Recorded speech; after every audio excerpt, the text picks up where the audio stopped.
Assessore Enrico, Villotta, Redini, Mascarini, queste sono le sequenze.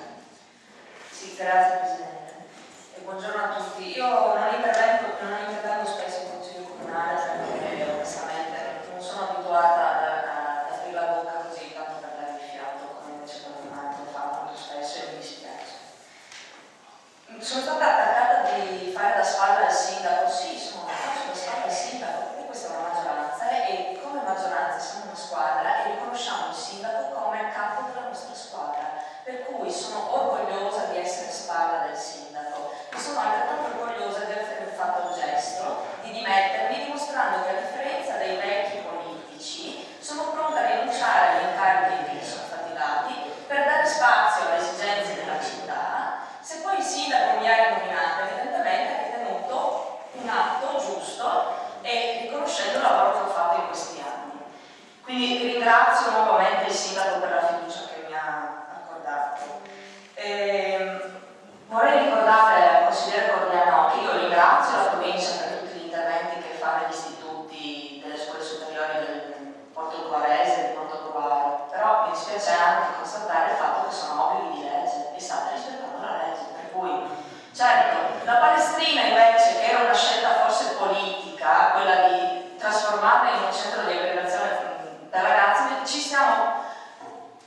siamo tutti costretti a fare la scelta di costruire delle aule lì dentro per sopperire ad un'esigenza grave dell'Istituto Belli, ok? Bene. Sì, è responsabilità nostra, non si vergogna no. Di tutti quanti noi. Sono anni che vi chiediamo di liberare la Villa Martinelli per poter andare avanti dei progetti che hanno per la città di Non vada avanti che se no si fa male.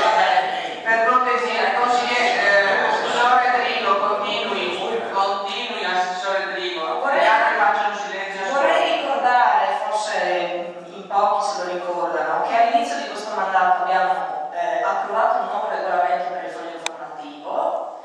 Il regolamento precisa chiaramente che gli interventi di maggioranza e minoranza all'interno del foglio devono essere inerenti all'attività amministrativa del comune di Portogruaro. Questo ha sempre fatto la maggioranza, la minoranza, quelle volte in cui è stato cassato.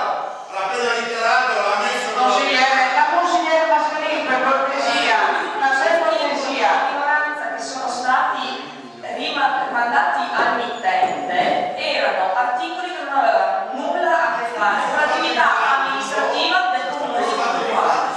Certo. allora doveva guardare che quello lei come Consigliere Mascarini, per cortesia. Consigliere Mascarini si comporti come un consigliere del suo ruolo. L'articolo della maggioranza di questo ultimo numero del Portogruaro Informa si riferisce a delle